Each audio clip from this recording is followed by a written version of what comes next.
Moments ago, Air Côte d'Ivoire signed for Embraer's E175 jets, defying an industry dominated by Boeing and Airbus. While those giants drown in production chaos, Embraer now controls one-third of Africa's regional jet market, and it is the only player left standing as airlines abandon aging turboprops for something faster, smarter, and available now. So how did Embraer become the monopoly that nobody expected? And what does this mean for the future of flight in Africa? Across Africa, the regional skies are crowded with Embraer jets. Over 250 of these aircraft now operate with 56 different airlines, a presence that reaches from the busy hubs of West Africa to the thin routes threading through the continent's heartland. In the segment for aircraft with fewer than 150 seats, Embraer holds a commanding 31% market share. No other manufacturer comes close. This dominance is no accident. Boeing and Airbus, the traditional titans of aviation, have shifted their focus to larger, higher-margin jets, leaving a gap that Embraer has quietly filled. For African airlines, the options are stark. The E175 stands alone as the only newly produced regional jet available for immediate order. Competitors like Bombardier and Mitsubishi have exited the market, and neither Boeing nor Airbus offers a product in this size range. Airlines seeking to modernize or expand their regional networks have found themselves with a single viable supplier. This is not just a story of numbers, it is a story of necessity. The African air travel market is growing fast, but not every route can support a full-sized jet. Many regional cities see just a handful of flights a day with passenger loads that fluctuate depending on season and economic activity. For these markets, the E175's capacity of 70 to 90 seats is a perfect fit, large enough to capture growth and small enough to avoid flying half-empty planes. The collective experience of Africa's regional airlines has shaped Embraer's rise. As more operators joined the E-Jet family, a network effect emerged. Pilots, engineers, and parts could be shared, and maintenance expertise spread quickly. Airlines like Air Peace in Nigeria, Kenya, Airways, and Royal Air Maroc have all integrated E-Jets into their fleets, citing reliability and right-sized economics as key drivers. The network effect has been real and powerful. Growth has been steady and measurable. Over the past decade, Embraer's African fleet has expanded at an average annual rate of 7.5%. This is not a flash-in-the-pan surge, but a sustained climb built on repeat orders and proven performance. For many carriers, the E175 is not just a new aircraft. It is a tool for survival and expansion in a market where alternatives are either unavailable, too large, or too expensive. The result is a continent where Embraer is no longer seen as a challenger, but as the default choice for regional connectivity. With every new delivery, the gap between Embraer and its absent rivals grows wider. For African airlines, the monopoly is not a matter of preference, but of practicality, the right plane at the right size, delivered when it is actually needed. Boeing's troubles have left a wide opening in the regional jet market. Years of production setbacks, regulatory scrutiny, and the fallout from the 737 MAX disasters have forced Boeing to focus on damage control and its core narrow-body business. As a result, airlines searching for new, efficient regional jets are finding empty shelves. Airbus, too, is tied up with a decade-long backlog for its smallest jets, and its A220, while advanced, is simply too large and expensive for most thin regional routes. This vacuum is especially obvious when it comes to replacing aging turboprops. The Dash 8 Q400, once a backbone of regional fleets, is rapidly heading for retirement. More than 200 Q400s have already been parked or scrapped, and the average age of those still flying now tops 13 years. Airlines are facing rising maintenance costs, dwindling parts supplies, and the challenge of keeping older aircraft competitive. The Q400 production line has been dormant since 2021, with no sign of a restart. For carriers like Air Côte d'Ivoire, the question is not whether to replace their Dash 8s, but what to replace them with. Jets offer a clear upgrade in speed, passenger comfort, and cargo capacity. The E175, with its 76-seat configuration, covers distances 30% faster than a turboprop, making it possible to schedule more flights per day and open new city pairs that would be uneconomical with slower planes. For airlines hoping to build a profitable network, these advantages are hard to ignore. The E175 also brings a dual-class cabin and more cargo space, features that help airlines attract premium passengers and boost revenue on connecting flights to long-haul services. The economics of this transition are compelling. While the E175 burns slightly more fuel per seat than a Dash 8 or an ATR 72 on very short hops, the gap narrows on longer regional sectors, and the yield uplift from faster, more comfortable jets often outweighs the extra cost. Airlines report that the E175's higher speed and reliability allow for greater daily utilization, up to 10 hours of flying per day compared to 6 to 8 for a typical turboprop. Maintenance costs, once a barrier, are now more predictable thanks to Embraer's global support network and a 20-year track record of reliability. With the Dash 8 fleet aging out and no new turboprops on the horizon, the E175 stands as the only viable new build option for airlines wanting to upgrade. The recent Air Côte d'Ivoire order at the Dubai Air Show reflects a broader trend. Carriers are moving quickly to secure delivery slots, knowing that Embraer can deliver new jets in just 2 to 3 years, while Boeing and Airbus can only offer waitlists stretching nearly a decade. Deliveries for Air Côte d'Ivoire are set for 2027, a timeline that aligns with the projected retirement of their last Dash 8s. In this environment, airlines are not just looking for a new plane, they are searching for a way to stay competitive as the market evolves.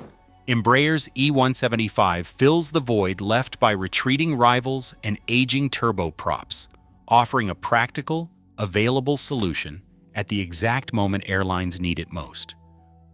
Right-sizing isn't a slogan. It's the math that keeps airlines in business on thin routes, where every empty seat erodes the bottom line. For Air Côte d'Ivoire, planners needed an aircraft that could fill a daily schedule without leaving half the cabin empty, especially on regional flights that rarely see more than 80 passengers. The E175's 76-seat, two-class configuration answers that challenge directly, offering just enough seats to capture demand spikes, but not so many that flights become a gamble. Embraer commercial CEO Arjan Meijer summed up the approach simply. This is another great example of right-sizing. People always talk about the E175 going into the USA, but we sell it around the world. That philosophy is at work in Abidjan, where the airline's new E175s will serve as precision tools, feeding steady passenger flows from smaller cities into the main hub and onto the flagship Abidjan to Paris route. The economics are clear. On a typical West African regional leg, a Boeing 737 or an Airbus A320 would be oversized and underfilled, driving up unit costs and making many routes unprofitable. Turboprops like the Dash 8 Q400, while efficient on shorter hops, cannot match the E175 speed or appeal to business travelers looking for comfort and reliability. The E175's faster block times and dual-class cabin allow Air Côte d'Ivoire to schedule more flights per day and attract premium passengers who might otherwise avoid regional connections. Network planners see the payoff in the numbers.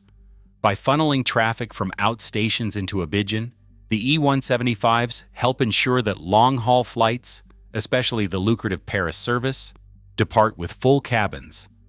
Every additional connecting passenger boosts cargo revenue and raises yields, turning low-density regional flights into a profitable feeder system rather than a money-losing necessity. The aircraft's cargo hold, larger than any comparable turboprop, also supports the growing demand for freight on intra-African routes. This is where the right-sized jet creates value that outpaces its slightly higher fuel and maintenance costs. The ability to match capacity to demand, maximize daily utilization, and support a hub-and-spoke model turns the E175 into a revenue engine. For airlines like Air Côte d'Ivoire, it's less about chasing scale and more about building a network that actually works. One flight, one connection, one full cabin at a time. Across the United States, the E175 has become the backbone of regional air travel.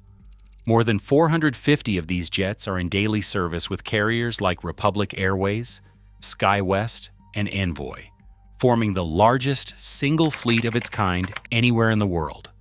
This is not just a matter of numbers, it is a demonstration of trust, forged over millions of flight hours and countless cycles through the country's busiest airports. The E175's reputation for reliability is backed by a 99.9% dispatch rate, a figure rarely matched in commercial aviation. This dominance did not happen by accident. Embraer invested early in building a vast support network across North America, maintenance hangars, parts depots, and dedicated training centers for pilots and technicians. Airlines know that when an E175 needs a part, it is available. When a crew needs training, the simulator is ready. This infrastructure keeps planes in the air and schedules on time, a critical edge in a market where even minor delays ripple through entire networks. While Embraer's jets crisscross American skies, Boeing and Airbus have no answer in this segment. Their smallest offerings, the 737 MAX 7 and the A220, are simply too large and too expensive for most regional routes. Airlines looking to add 76-seat jets have nowhere else to turn. This absence is not theoretical, it is reflected in recent orders. When American Airlines needed nearly 100 new regional jets, they did not solicit bids. They went straight to Embraer, knowing there was no viable competitor. Speed of delivery has become another decisive factor. With Boeing and Airbus facing backlogs stretching nearly a decade, Embraer can promise new E175s in as little as 2 to 3 years. For airlines racing to replace aging fleets or capture new market opportunities, that timeline is everything. Air Côte d'Ivoire's recent order will see jets arrive in 2027, well before any rival manufacturer could even begin production. The U.S. experience has become a proof point for buyers worldwide. Airlines in Africa, Latin America, and beyond see a product that not only works, but is supported by a system built for scale and speed. Embraer's production lines in Brazil are lean and responsive, insulated from the labor unrest and supply chain chaos that have slowed its larger rivals. For airlines making high-stakes fleet decisions, the E175's track record in the United States is more than a selling point. It is a guarantee that the aircraft will deliver on schedule and on promise. Airlines around the world are not just choosing the E175 for its availability, they are choosing it for its economics. Jet speed performance paired with cost advantages that rival or surpass turboprops on the routes that matter has made the E175 a financial workhorse. For every hour in the air, the E175 delivers more value. It can fly up to 10 hours per day, outpacing the typical 6 to 8 hours logged by a Dash 8 or ATR-72. That extra flying time is not just a number. It means more flights, more revenue, and better use of each dollar invested in the fleet. Direct operating costs tell the story. While the E175 burns slightly more fuel per seat on very short hops, the gap narrows sharply on longer regional legs where the jet's speed and efficiency come into play. Maintenance, once a sticking point for jets, is now a strength. Embraer's global support network has driven down maintenance costs to levels that compete with or even undercut legacy turboprops. especially as those older aircraft age and parts become harder to find. Airlines report predictable, manageable maintenance bills and a dispatch reliability rate of 99.9% across more than 25 million flight hours. That level of reliability means fewer delays, fewer cancellations, and less money lost on the ground. The numbers are hard to ignore. Nearly 1,900 E-jets have been delivered to over 100 airlines in more than 60 countries. This is not a theoretical advantage. It is proven day after day in the world's most demanding airline environments. The E175's economics are reinforced by a simple metric: dispatch reliability. Airlines track how often a plane leaves the gate on time, and the E175's 99.9% rate is a benchmark that few competitors can approach. For network planners and chief financial officers, that translates into higher aircraft utilization, better on-time performance, and more satisfied passengers. This combination of low operating costs, high reliability, and global support has made the E175 the aircraft of choice for airlines looking to modernize their fleets and expand into new markets. With the world's major original equipment manufacturers focused elsewhere and no true competitor on the horizon, Embraer's economic advantage is locked in place, not just by technology, but by a track record that airlines can measure in real dollars and real flights. Regulation, not just engineering, has become Embraer's most powerful shield. In the United States, pilot union contracts, known as scope clauses, draw a hard line at 76 seats and 86,000 pounds maximum takeoff weight for any jet flown by regional affiliates. These figures are no accident. The E175 was designed to fit just below both thresholds, making it the only new jet eligible for bulk orders from the world's largest regional airlines. The newer, more efficient E175 E2 tips the scales just above the weight cap, locking it out of the US market entirely. Airlines like SkyWest and Republic have responded by doubling down on the legacy E175, even as newer technology sits on the shelf. For Embraer, this regulatory fit isn't just a quirk, it's a fortress. History is littered with cautionary tales for those who try to break out of their lane. Bombardier's C-Series, launched with the hope of bridging the gap between regional and mainline jets, triggered a bruising trade war. Boeing filed complaints, tariffs were threatened, and Bombardier, unable to withstand the financial pressure, sold the entire program to Airbus. The C-Series lives on as the A220, but Bombardier is gone from the commercial jet business.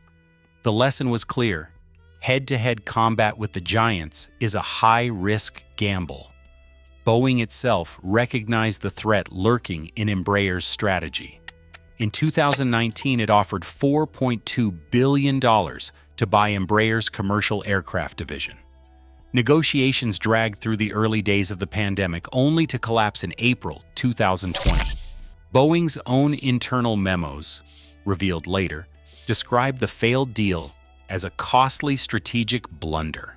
Embraer remained independent, and Boeing was left without a viable product in the regional segment. Francisco Gomez Nato, Embraer's CEO, has been blunt about the company's direction. He said, "We're not rushing into that fight." Instead, Embraer has chosen to dominate the segments others ignore, building a deep competitive moat around the 76-seat market. The result is a monopoly built not on luck, but on patience, precision, and a willingness to let others chase glory while Embraer quietly prints money. Right now, Embraer stands alone in a segment the giants abandoned, delivering jets in years, not decades, to airlines hungry for growth.